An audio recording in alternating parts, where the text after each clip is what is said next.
Dear everyone, welcome to our radio series, Finding Peace in Turmoil. This program is brought to you by the joint effort of Meditation Master Minh Niem and the Meditation Psychotherapy communities, Mindful Living Land, in several places. This radio series is streamed every week on YouTube and podcast on the only official channel, Minh Niem.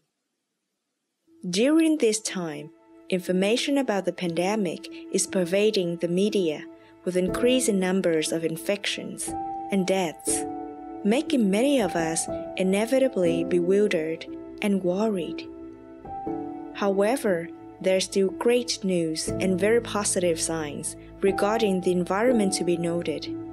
For instance, thanks to social lockdown and distancing orders, people have been staying home more often, and many factories have temporarily ceased operating. So, the carbon emissions have dropped significantly. According to Time magazine, the carbon emissions in Wuhan city have decreased by 25% after more than 4 weeks of lockdown. It should be added that in China alone, 1 million people die from respiratory diseases related to air pollution every year. Could it be that the pandemic is a timely warning from nature for us to contemplate and make positive changes to our common home, the planet Earth, in the post-pandemic period? In this radio episode number 4, titled Let Cherry Blossoms Bloom as Spring Comes, we hope to accompany you in retaining faith in what is good after the storm and continuing our firm steps on the journey of returning within. Up next, we invite you to listen to the Dharma talk Let Cherry Blossoms Bloom as Spring Comes by Master Minh Niem.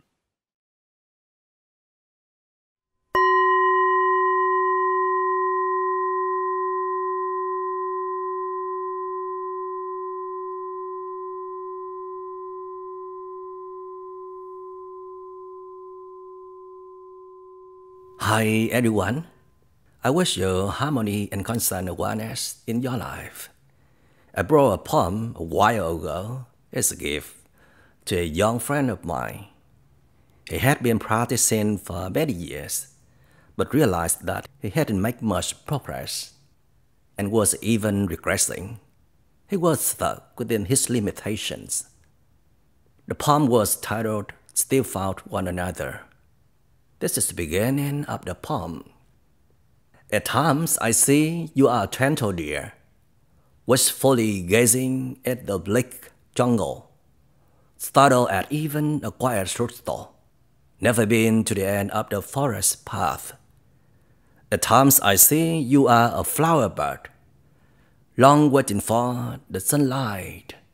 The winter chill is what would raise you up to life.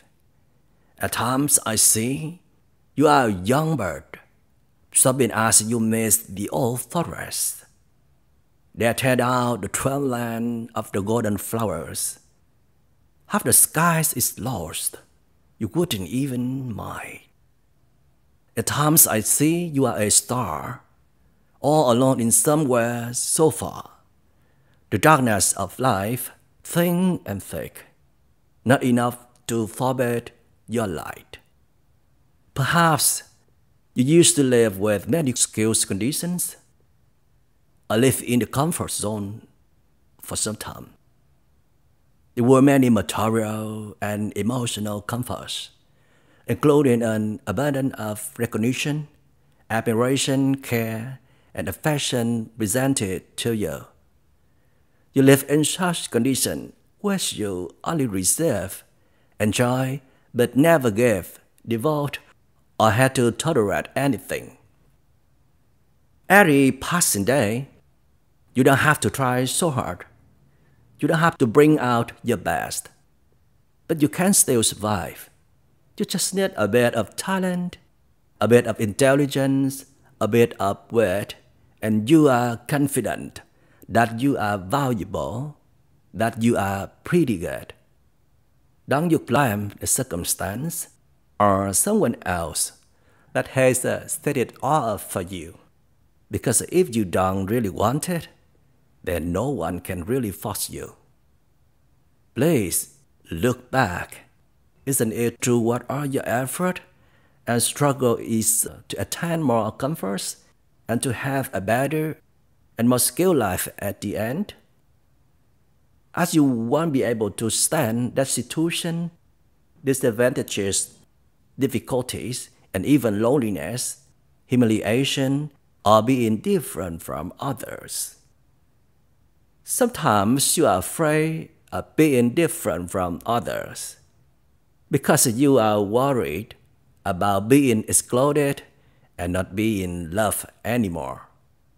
However, if you that being the same with others means you are no longer you.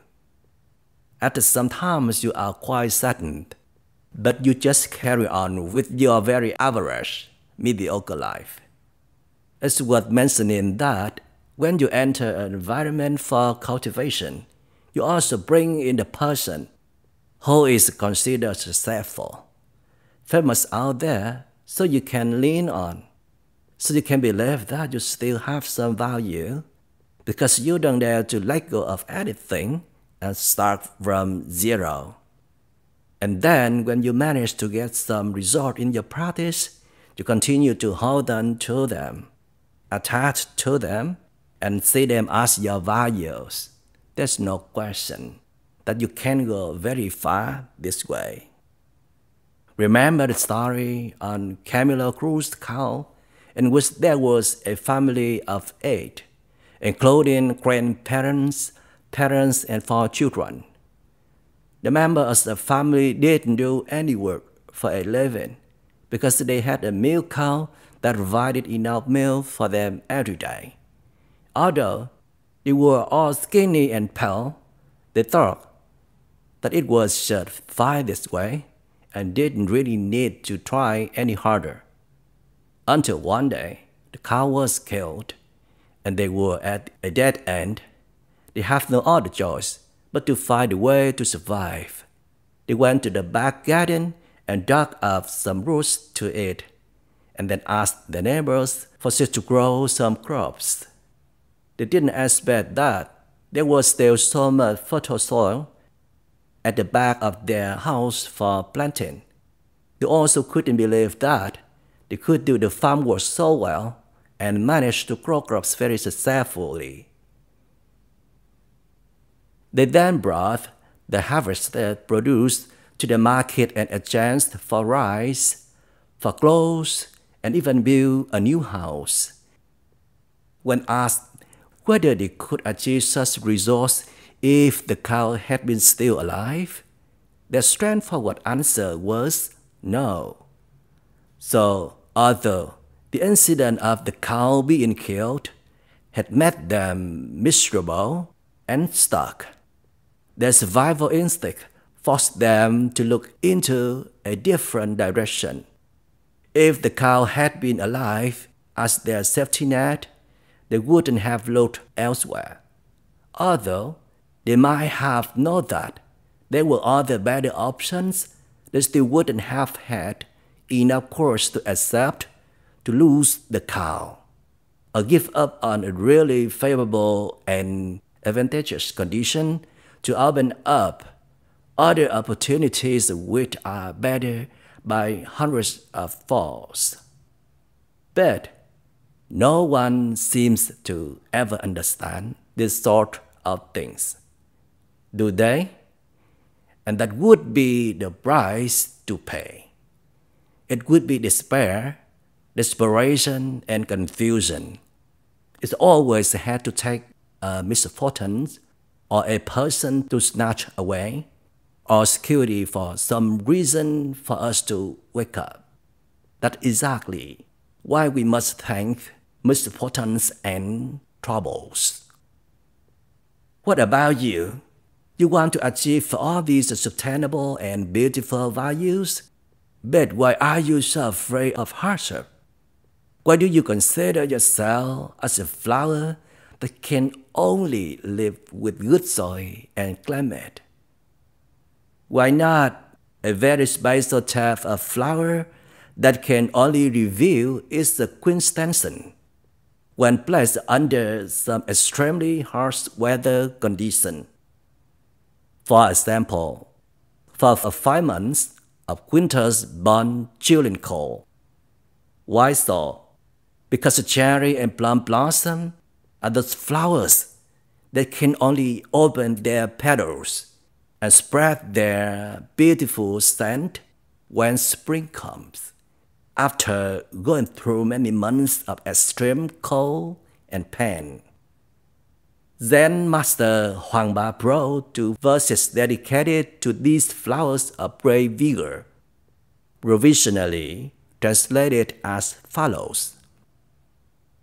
Without a chance of going through the bone chilling cold, the plum blossom will easily spread its fragrance. Cherry and plum blossom are often considered as queens of all flowers in spring. They are not only beautiful, but also illuminate the surroundings when they are in full bloom. However, the reason why people enjoy looking at these flowers is because of the respect of their quiet perseverance in the face of hardship, so that they could present their most beautiful gift to life unconditionally. Therefore, as we gaze up at them, we could feel very touched and astonished. And then we reflect on our attitude and how we live life. We could say that the cold, harsh climate is an essential condition for the cherry and plum blossoms to uncover all their hidden potential that the universe has given them. And if they were to evade the cold and shelter in somewhere warmer, they would lose all their value and wouldn't be able to bloom anymore. What about us? Have we ever thought that we are also the cherry and plum blossoms that are full of vigor? We used to want to achieve high aspiration and step out of our limitations, not accepting to live in such a mediocre way any longer. But why do we keep plunging into indulgence, desire, and reinforce our comfort zone even further? We keep struggling with those few skills and haven't given ourselves many other opportunities to break through. Do we need someone, a great intellect, a courageous man, to come and kill off our cow, take away our safety net? But if we are not lucky enough to find such sages, then just pay attention to the message from the universe. When the universe presents us with difficulties and adversity, is it actually giving us a great lesson? The universe wants us to stop, to look deeply into the way we are living and see whether what we have done can really bring any benefits to the world, to our loved ones, or ourselves. Or is it just a game for our ego to show off, prove, or satisfy itself? Therefore, someone with good understanding, when faced with hardship and unexpected adversity, will always have the solution, and that is to step back and observe so that they can understand the message from the universe and not to struggle or overreact. I also could believe that I did something so bad in my life, and that was to put everything aside, including getting out of the road of a monk, having ordained for that case, and put on a backpack and was traveling all alone to the wild across 25 states of America for 3 years. Half a year before that, in 2010, I was the author of a popular book titled Understanding the Heart. Because of such a popularity, I was admired by many at the time. I was afraid that I wouldn't be able to maintain myself and would lose my cultivation power. Therefore, I went anyway for some time, imitating what the elders advised as true men don't show their identity. And another big reason was I wanted to give myself a really special opportunity before going out to the public and before taking up large community support projects. While I still have so much energy, good health, and a lot of freedom, I wanted to put myself into a tough environment for training, which was to travel to the wilderness and thank the universe for granting me enough favorable conditions so that I could carry out my decision. I used to live many months alone in dangerous places along the coastline of the Pacific Ocean on the west coast of the USA. I was attacked by wolves, chased by mountain lions, fell down a waterfall, got lost, was so starved and thirsty in the middle of the desert. I used to walk 4 days on highways to get a lift. I also went to stay at many crop farms, working as a volunteer to ask for some dry food and learning about the life of a farmer. I also experienced hard manual labor, which was something that I had never done before. For instance, chopping off some big old trees, constructing houses, digging a well, or driving a tractor. But I managed to learn and did everything. And I must say that it was the most beautiful period in my cultivation life. It was when I got to be myself and transform myself the most. There were habits that I could only manage to change then. One of the rules I broke in my intolerant cultivation trip was the ability to overcome a lot of fears. Even now, when I have returned to the usual environment of comfort and safety, I've been still conscious about putting myself in a lifestyle of restrained enjoyments, refusing enjoyments, even when it is considered deserving, denying certain pleasures, so that I can maintain the qualities of my practice. I also always believe in the sage lifestyle of 3 dispensable things, consisting of eating, adorning, and sleeping, which is alright to be lacking. This is both to train up my inner strength and to preserve the universal energy, not contributing to ruining the environment. I consider that as saving my blessings so that the universe may watch over me, accompany and give me favorable conditions to fulfill greater missions. In Vipassana meditation practice, we also have to learn how to tackle and transform our defilements. They are also very uneasy and painful feelings. Transformation meditation is not only sitting still, relaxing and smiling, breathing in and out, calmly residing in our breath are various concentration levels. But there are also other more profound exercises. In these exercises, each practitioner is responsible for constantly identifying your defilements, constantly facing them, and constantly embracing and overcoming them. It can be said that a transformation meditation practitioner is just like a spiritual warrior.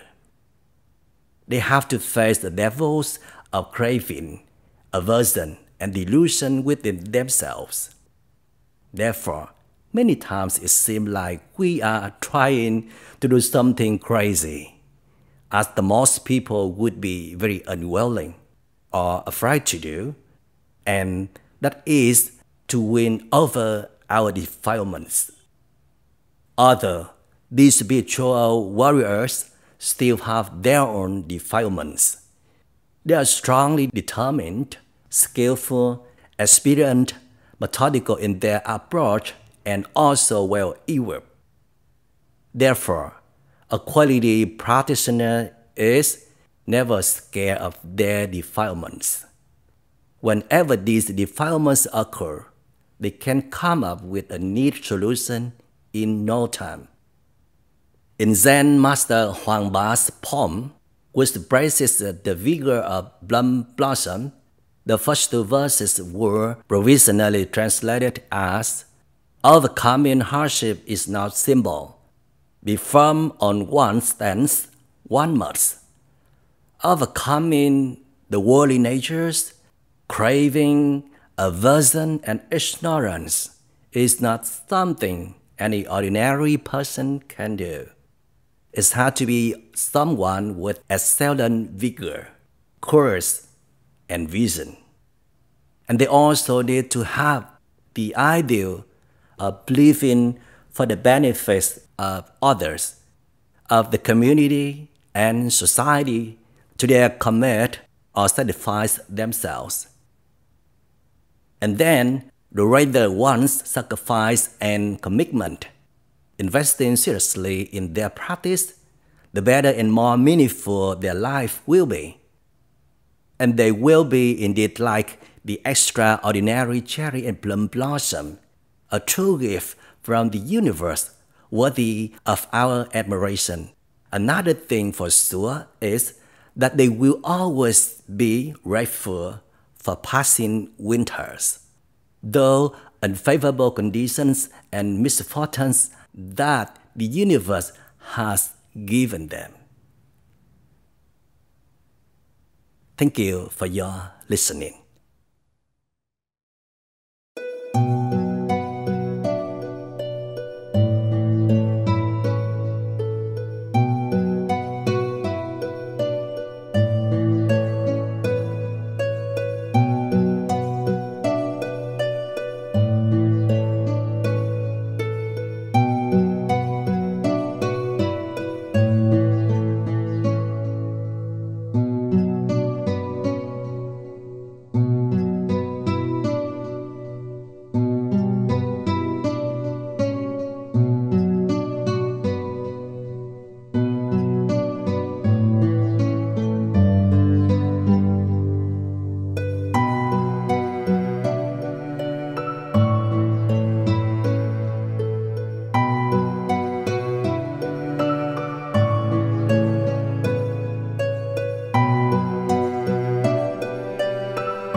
It could be said that someone is suffering but not struck down by it is an individual with a lot of opportunities in hand to become spiritually rich.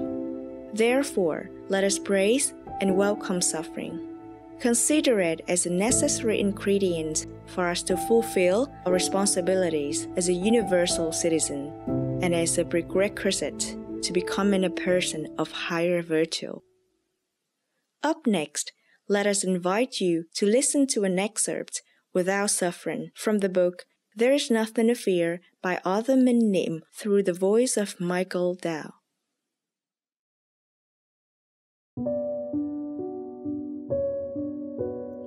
Without days of lying sick in bed, only able to take milk or thin soup, would we ever realize how precious it is to have everyday meals, the meals prepared by our loved ones? Also, thanks to many days of lying still in a sickbed, we suddenly feel so happy when we finally recover our energy and can manage to catch up with our everyday routine, or once again do some tasks, no matter how small, with our own hands. A traffic accident or a careless fall might have caused us to have our legs covered in a cast for a whole month and unable to go to work or go outside. We were limping around or had to lean on a crutch when going up or down the stairs. Without all that, would we ever have the feeling of tears welling up in our eyes as we were once again able to take one step at a time on our healed legs? Without hours of being drenched in a rainstorm or stuck in the middle of nowhere in harsh and severe weather conditions, would we feel the warmth that fills our heart when we finally reached home, holding our palms out by the fire, drinking hot tea and sitting in the safe and secure house that is sheltering us?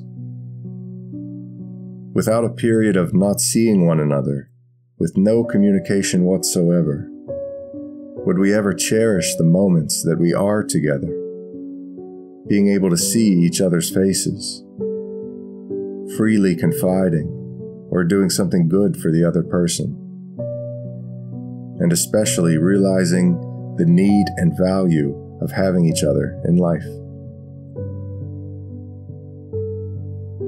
Without all the upheavals out there, all the surrounding calamities and tribulations that prevent us from going anywhere or doing anything, we would not consider staying at home day after day. We would not spend so many hours with our loved ones. We would not do all the trivial things in the everyday activities of our family. We would not realize that we have lived in such a hurry, skipped over and forgotten many precious things in life.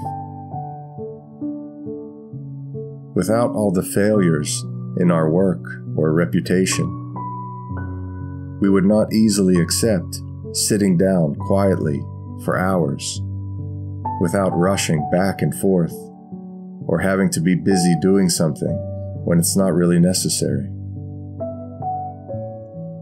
It would not be easy for us to reflect on ourselves and our journey, to see what we have done right or wrong, what we have achieved or haven't, whether we have gotten better or worse, whether we have more happiness or more suffering. Only those failures and losses causing us to forfeit our confidence would be able to defeat our ego, which is often so proud of our achievements, talents, and intelligence. Only suffering would have the power of forcing us to cease all external grasping, to accept and return to ourselves as a deeply wounded soul, to be aware that we need help from others, and learn to listen and respect others. Only when facing significant failures and losing almost everything, or when being surrounded by danger or death, do we come to the realization of one seemingly ultimate, but indeed just a basic lesson of every human being that we tend to forget. And that is to respect the universe. To know that we are just a tiny speck under the operation and governance of the vast universe. To know that no matter how much we plan, we will never outdo the universe's plan. Only when the external props that our ego chronically depends on, for everything from material comforts to dignity and emotions, only when these have indeed collapsed and no longer provide us with any shelter, do we accept changing our direction and going back to the spiritual life as salvation. Only then do we have enough motivation to practice diligently and uncover the precious treasure within ourselves. Discontentment, misfortune, adversity, suffering. These are essential ingredients for us to be aware of what happiness is and cherish what we currently have. If only while earning a living, we could not let the being part thrive and outweigh the human part, and allow the shadow of cravings to cast over our mind, then there would be no need for suffering. Misfortune and adversity are the very bearers of the universe, while suffering is the bearer of enlightenment within everybody. Without suffering, it would be unsure what human beings were to become, and how much more we were to continue to devastate our shared home when human beings only know how to exploit our instincts, but have no courage to tame them. Fortunately, suffering has timely knocked on our door. If we were just a bit slower, we would have journeyed too far from our true self for good, with such a tendency for grasping every opportunity at any cost.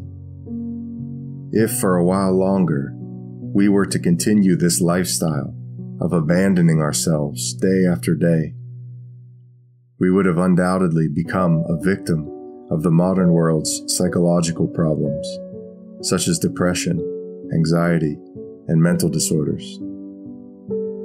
If the universe had not pitied us and had not sent this hardship to promptly rearrange things, then in the decades to come, this planet would be green no longer, and human hearts would be red no more. Suffering has certainly deprived us of many things, but also brought us abundant others, which are the raw materials for true happiness. It could be said that someone who is suffering, but not struck down by it, is an individual with a lot of opportunities in hand to become spiritually rich. Therefore, let us praise and welcome suffering. Consider it a necessary ingredient for us to fulfill our responsibilities as a universal citizen, and as a prerequisite to becoming a person of higher virtue.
Lee Edelkort is considered one of the most influential trained forecasters in the world today. Up next is a translation by Do Hu Chi of the interview with Lee Edelkort on the Zane on the 9th of March 2020, conducted via email from South Africa, where she was in self-quarantine due to coronavirus. Now, we invite you to listen to the excerpt of this profound sharing through the voice of Bernard Richard Adams. As a prime target for this virus, because of my old age and history of respiratory illnesses, I am aware of the immediate dangers and threats this represents for people all over the world. And I'm very sad for the families of the people that already gave their lives to this new illness. Hopefully, they did not die in vain, as the world will strive to resurrect human dignity and survival. The impact of the outbreak will force us into slowing down the pace, refusing to take planes, working from our homes, entertaining only amongst close friends or family, learning to become self-sufficient and mindful. Suddenly, the fashion shows look bizarre and out of place. The travel ads that enter our computer space seem invasive and ridiculous. The thought of future projects is vague and inconclusive. Will it even matter? Every new day, we question each system we have known since birth and are obliged to consider their possible demise. For several years, we have understood that in order to survive as a species and to keep the planet going, we need to make draconian changes to the way that we live, travel, consume, and entertain. There is no way we can continue to produce as many goods and the many choices we have grown accustomed to. The debilitating mass of information about nothing at all has numbed our culture. There is a growing awareness among younger generations that ownership and the hoarding of clothes and cars is no longer even attractive. But somehow the human psyche is resistant and wants to test if things will just dissipate by themselves, waiting and biding our time while we are doing business as usual. Therefore, the sudden stop on all of this by the virus takes decision-making out of our hands and will just slow things down to another frightful pace in the beginning. We are no longer used to doing things without rushing, waiting for answers, searching for solutions, nor producing in our backyards. Improvisation skills and creativity will become the highest assets. We will be in a position of having a blank page for a new beginning because lots of companies and money will be wiped out in the process of slowing down. Redirecting and restarting will require a lot of insight and audacity to build a new economy with other values and ways of handling production, transport, distribution, and retail. Unfortunately, in this disaster, there is no immediate cure. We will have to pick up the residue and reinvent everything from scratch once the virus is under control. And this is where I am hopeful for another and better system to be put in place with more respect for human labour and conditions. In the end, we will be forced to do what we should have done already in the first place. For now, we see the further shutdown of society, country by country. The warmer southern hemisphere seems to be better conditioned, but we don't know that for sure yet. We will have come to terms with living with fewer news feeds, less new merchandise, fewer newsletters and pop-ups. We will have to kick all our habits off as if we are going off drugs, going cold turkey over shopping. It seems we are massively entering a quarantine of consumption where we will learn how to be happy just with a simple dress, rediscovering old favourites we own, reading a forgotten book, and cooking up a storm to make life beautiful. The impact of the virus will be cultural and crucial to building an alternative and profoundly different world. The recent pictures of the air above China showed how 2 months without production cleared the skies and allowed people to breathe again. This means that the virus will show how slowing and shutting down can produce a better environment, which will surely be visible on a large scale. If we include air and boat travel, holiday travel, business travel and transport, the cleanup should be considerable. Therefore, if we are wise, which sadly we know we aren't, we will start up again with new rules and regulations, allowing countries to get back to their know-how and specific qualities, introducing cottage industries that would flourish and grow into an arts and crafts century where manual labour is cherished above everything else. Local industries and activities would gain momentum, and people-based initiatives will take over with bartering systems and open tables, farmers' markets and street events, dance and singing contests, and a very dominant DIY aesthetic. My future forecast for the age of the amateur seems to come much faster than I anticipated.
Every storm will pass, as per the universal principle, whether it's a thunderstorm of one individual, a group, or the entire humankind.